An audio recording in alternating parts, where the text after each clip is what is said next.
ते पूर्ण करायचं असेल तर काम झालं पाहिजे. आपण कामाची माणसं. आणि तुम्ही तालुक्यामध्ये काय काय केलं हे लोकांना सांगा ना. तुमची गुंडगिरी आणि दडपशाही या तालुक्यातून बाजूला काढून भयमुक्त तालुका करायचा आहे. नमस्कार, आपण पाहत आहात पुणे लाईव्ह न्यूज. पाहुयात आज दिवसभरातील ठळक घडामोडी.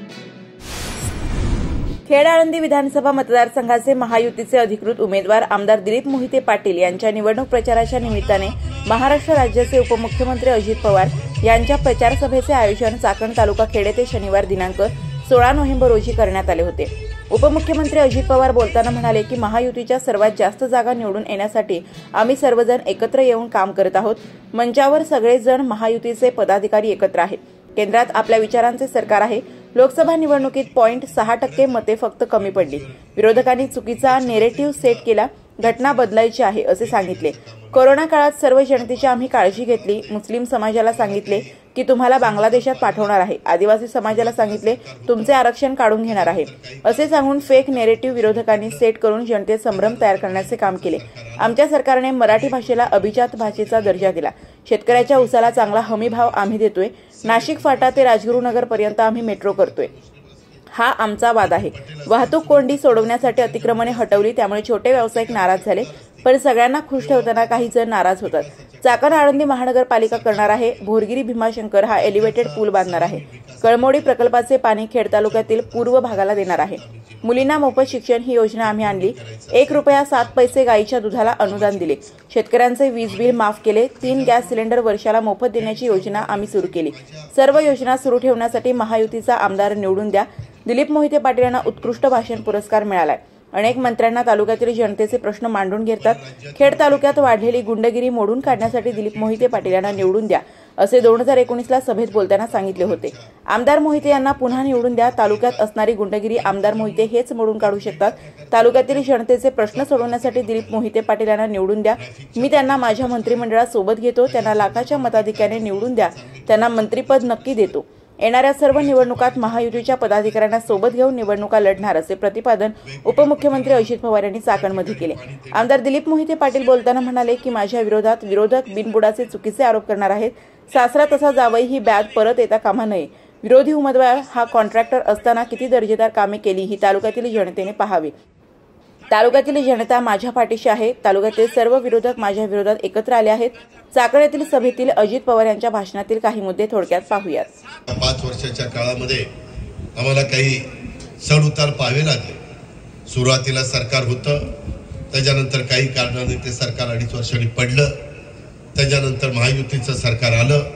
आम्ही 1 वर्ष विरोधी पक्षामध्ये राहिलो. परंतु हे सगळे आमदार मला म्हणायचे, सगळे भुजबळ साहेब असतील, दिलीप वळसे पाटील असतील, हसन मुश्रीफ असतील, प्रफुल्ल पटेल असतील, सुनील तटकरे असतील, धनंजय मुंडे असतील आणि सगळे आमचे आमदार असतील किंवा दादा विकासाच्या करता आपण सरकारमध्ये गेलं पाहिजे. राज्याचा सर्वांगीण विकास आपण केला पाहिजे. खेड आळंदी मतदारसंघाच्या महाविकास आघाडीचे उमेदवार बाबाजी काळे यांचा खेड तालुक्याच्या पश्चिम भागात आज गावभेट दौरा पार पडेल. यावेळी काही कार्यकर्त्यांनी खासगीत उमेदवार बाबाजी काळे यांच्याकडे तक्रार केली की या भागातील कार्यकर्त्यांना दबाव टाकण्यात येत आहे. त्यावर बोलताना बाबाजी काळे यांनी विरोधी उमेदवार दिलीप मोहिते पाटील यांना इशारा दिलाय. मतदारांना लोकशाही पद्धतीने मतदान करू द्या. मतदारांना भयभीत करू नका अशा प्रकारचा प्रयत्न विरोधी उमेदवाराचा सुरू आहे. पोलीस प्रशासनाने अशा प्रकरणाकडे गांभीर्याने लक्ष घालावे अशी मागणी बाबाजी काळे यांनी पोलीस प्रशासनाकडे केली आहे. खऱ्या अर्थानं मोठ्या प्रमाणामध्ये दहशत, गुंडगिरी, दादागिरी चालू आहे. दहशतीच्या जोरावर खऱ्या अर्थानं या पश्चिम भागातील असेल, पूर्व भागातील असेल, अनेक युवकांना दम द्यायला सुरुवात झालेली आहे.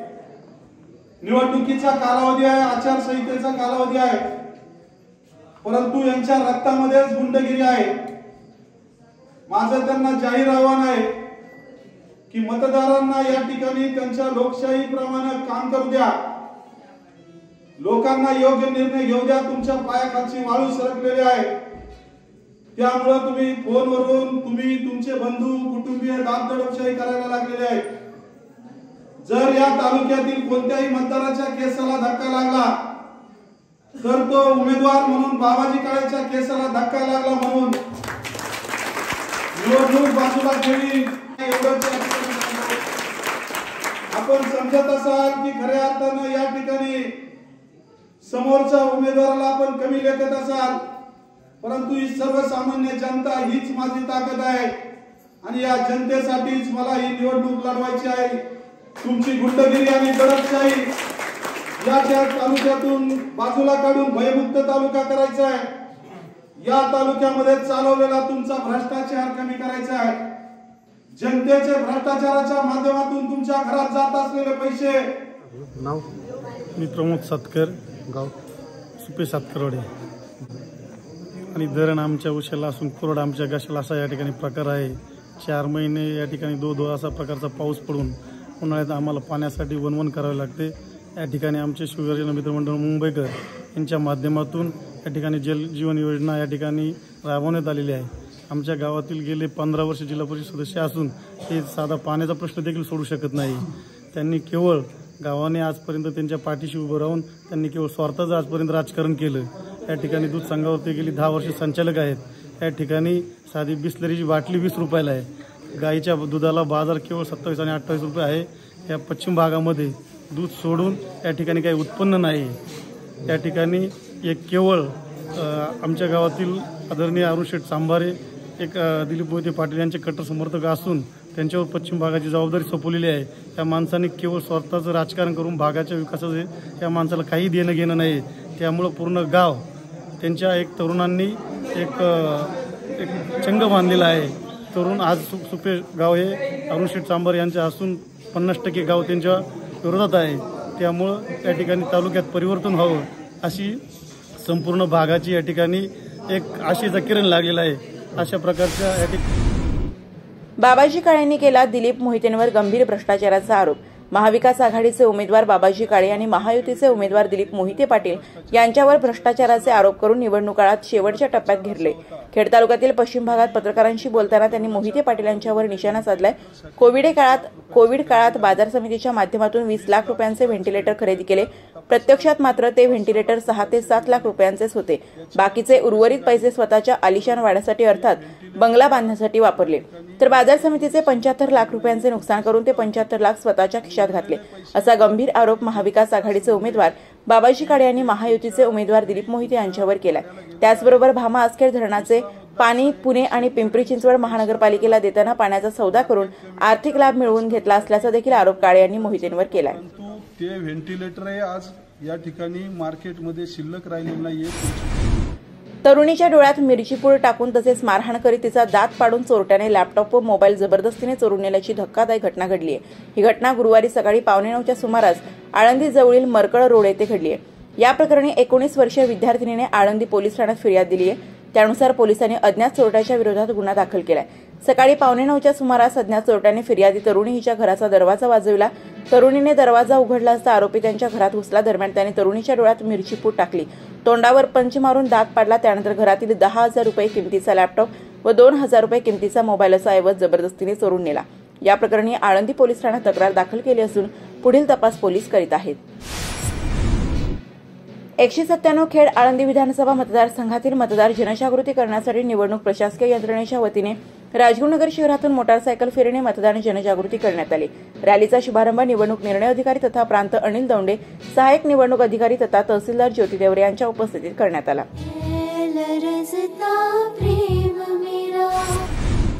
खेड आळंदी विधानसभा मतदारसंघातील एकूण 120 गृह मतदारांपैकी 115 मतदारांनी मतदान केल्याची माहिती निवडणूक निर्णय अधिकारी तथा प्रांताधिकारी अनिल दौंडे यांनी दिली. तालुक्यात शुक्रवार दिनांक 15 नोव्हेंबर रोजी 63 मतदारांनी तर शनिवार दिनांक 16 नोव्हेंबर रोजी 52 मतदारांनी गृहमतदानाचा हक्क बजावला. याकरिता 6 पथकांनी निवडणूक कर्तव्य बजावल्याची माहिती नोडल अधिकारी नितीन सूर्यवंशी यांनी दिली. खेड आळंदी विधानसभा मतदारसंघातील 389 मतदान केंद्रावरील मतदान साहित्याची तयारी पूर्ण झाली असून मतदान केंद्रनिहाय मतदार याद्यांचे वर्गीकरणाचे काम अंतिम टप्प्यात आले आहे. खेड आळंदी मतदारसंघातील 389 केंद्रावरील मतदानासाठी आवश्यक शाही, पॅड, शिक्के, फक्की, विविध लिफाफे, निवडणूक पुस्तिका, सिलिंग साहित्य आदी सर्व प्रकारचे साहित्याची पाहणी निवडणूक निर्णय अधिकारी तथा प्रांत अनिल दौंडे यांनी केली. मतदान साहित्यासह ईव्हीएम मशीन वाटप हुतात्मा राजगुरू तालुका क्रीडा संकुलात मंगळवार दिनांक 19 नोव्हेंबर रोजी सकाळपासून निवडणूक कर्मचाऱ्यांच्या ताब्यात देऊन एसटी बसद्वारे रवाना करण्यात येणार आहे. खेड तालुक्याच्या पश्चिम आदिवासी भागातील साबर्डी गावात 150 ते 200 वर्ष जुनी घरे वाडे पाहायला मिळतात. दुर्गम भागातील या गावात सुविधांची वानवा असल्यानं येथील 80% ग्रामस्थ मागील 60 ते 70 वर्षांपासून शहरांकडे जाऊन स्थायिक झाले. दरम्यानच्या काळात चासकमान सारखी धरणे गावापासून हाकेच्या अंतरावर झाली. मात्र या गावांना उन्हाळ्यात आजही पाणी उपलब्ध नाहीये. आज देखील ही गावे दुष्काळाच्या झळा सोसतात. पाणी टंचाईच्या समस्येला स्वातंत्र्याच्या कित्येक दशकानंतर देखील सामोरं जावं लागत असल्याची स्थानिकांची तक्रार आहे. येथील नागरिकांशी आमच्या प्रतिनिधींनी संवाद साधला असता त्यांनी काय सांगितलंय ते पाहूया. काय नाव तुमचं? नाही त्यांना सांगू द्या ना. काय नाव तुमचं? मला येतच नाही सांगता. अहो, नाव तुमचं? चांगुणाबाई. चांगुणाबाई गोपाळे. बरं, हे घर किती जुनं आहे मावशी? ते मस्त बाबा कवाच आहे, माया आधीच आहे, ते का आजचं नाही. तुमच्या आधीचं म्हणजे किती वर्षापूर्वी तुम्ही कसं कवापासून बघताय? आता मी आपले लगीन झाले ना, मी मस्त आता 80 वर्ष झालं असतं. त्याच्या आधी पण घर हे आमचं हे आणि हे लैरीची घर आहेत बाबा. ही कोण कशाची घर म्हणायची आपण याला? मातीची घर आहेत ना काही? हा. बरोबर. तुमचं वय किती मावशी? आता म्हातारा विचारा, म्हाताऱ्याला. कोण म्हातारा? आपलं तुमचंच आहे का? तरी पण तुम्ही कधीपासून बघताय? मी पाहतो माया द्यायचे 2-3 पिढ्याचे घर. अहो, हे बाजूटामध्ये घर बांधलेलं. त्या वेळेला गवंडी म्हणजे गवंडीच, सुतार म्हणजे सुतार. आता सगळं सुतारच काम करतो गवंडी. अशी वस्तू नाही भेटत. तरी किती 200 वर्षापूर्वीचं घर असेल काही जवळ? आता काय सांगता यायचं, आमचा जन्म नव्हता तो.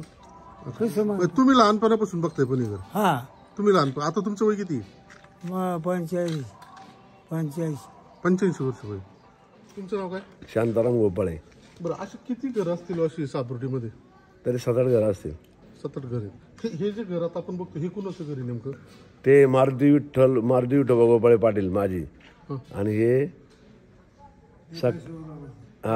सकाराम भिकाजी गोपाळे त्यांचं घर आहे. त्यांचं घर. ते म्हणजे गावचे पाटील होते का? ते तिकडचे पाटील होते. मागचे पाटील होते. नाव काय? नतुश्रीपती गोपाळे. बरं, आता गावात पाण्याची स्थिती काय आहे तुमच्या? आता सध्या आहे शेती चांगली. नाही, आता शेतीला पाणी भेटते का तुम्हाला? आता शेतीला पाणी भेटत. आता कुठून भेटते? आता हे वड्याचं आहे. उन्हाळ्यात काय परिस्थिती तुमच्याकडे? उन्हाळ्यात टँकरने पाणी येतं आमच्या. टँकरने पाणी येतं उन्हाळ्यात? का बरं? तुमच्या शेजारी इथं चासकामांचं धरण आहे ना? आहे ना. मग त्याचं पाणी नाही भेटत तुम्हाला? तुम्ही मागणी केलेली का गावाने कधी? ते हे ना सरकारला लागले, फॉरेस्ट लागले.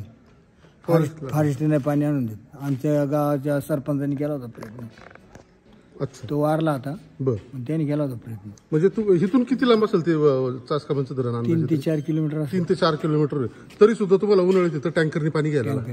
मग त्याच्यामुळे इथली बरीच लोक इथं गावात राहत नाही. किती टक्के लोक राहत असतील गावात? जवळजवळ 20-25% लोक राहत असतील गावात. आणि बाकीचे जवळजवळ 70-75-80% लोक बाहेर. हा, मग हेच पाण्याच्या दुर्भिक्षामुळे. शेती किती आहे इथं लोकांना? बऱ्यापैकी शेती असेल का? शेती समजी ह्या डोंगरालाच लागली. एवढा पट्टाच आहे फक्त भिजायला. तुमच्या गावामध्ये उन्हाळ्यात पाण्याचं दुर्भिक्ष असतं, बरोबर आहे? कार्तिकी एकादशी म्हणजेच आळंदी यात्रा आणि श्री संत ज्ञानेश्वर महाराज यांचा 728वा संजीवन समाधी सोहळा 10 दिवसांवर आलाय. 26 नोव्हेंबरला भागवत एकादशी आळंदी यात्रा तर 28 नोव्हेंबरला माऊलींचा संजीवन समाधी सोहळा आहे. या पार्श्वभूमीवर आळंदी प्रशासनाच्या तयारीला आता वेग आलाय. दरवर्षी या यात्रेसाठी लाखो भाविक येत असतात. त्या दृष्टीने वारकऱ्यांना आवश्यक सोयी सुविधा पुरवण्यासाठी प्रशासनाची जोरदार तयारी सुरू आहे. आळंदी नगर परिषदेचे मुख्याधिकारी कैलास केंद्रे आणि पोलीस कार्याधिकाऱ्यांनी दर्शनाबारीची पाहणी केली आहे. शूर लढवय्या बाजीराव पेशवे यांच्या पत्नी काशीबाई यांचे चास हे माहेर घर. येथील प्रसिद्ध सोमेश्वर शिवमंदिर भीमा नदीच्या उत्तर तीरावर आहे. प्रवेश करताच भव्य आणि सुबक आकारातील दीपमाळ आहे. तिला वरील बाजूस खंड असून खाली आडवे 16 आणि उभे 16 असे हात आहेत. त्रिपुरी पौर्णिमेस दीपमाळा प्रज्वलनाचा नेत्रदीपक सोहळा अनुभवण्यास मंदिरात भाविकांनी एकच गर्दी केली होती.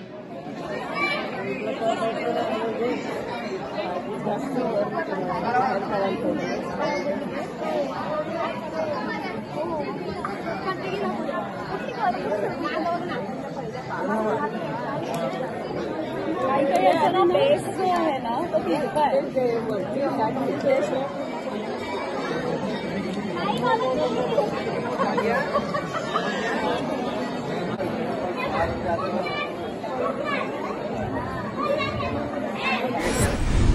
शासनाने प्रतिबंधित केलेला गुटखा पान मसाला विक्रीसाठी ठेवल्यानं पोलिसांनी एकाला अटक केली आहे. त्याच्याकडून 40,925 रुपयांचा गुटखा पान मसाला जप्त करण्यात आला. आळंदी येथील गजानन महाराज मंदिरासमोर ही कारवाई करण्यात आली. माधव वैजनाथ कुंडगीर, वय वर्ष 38, राहणार आळंदी, देहू फाटा, असं अटक केलेल्या आरोपीचं नाव आहे. नमस्कार, आपण पाहत आहात पुणे लाईव्ह न्यूज.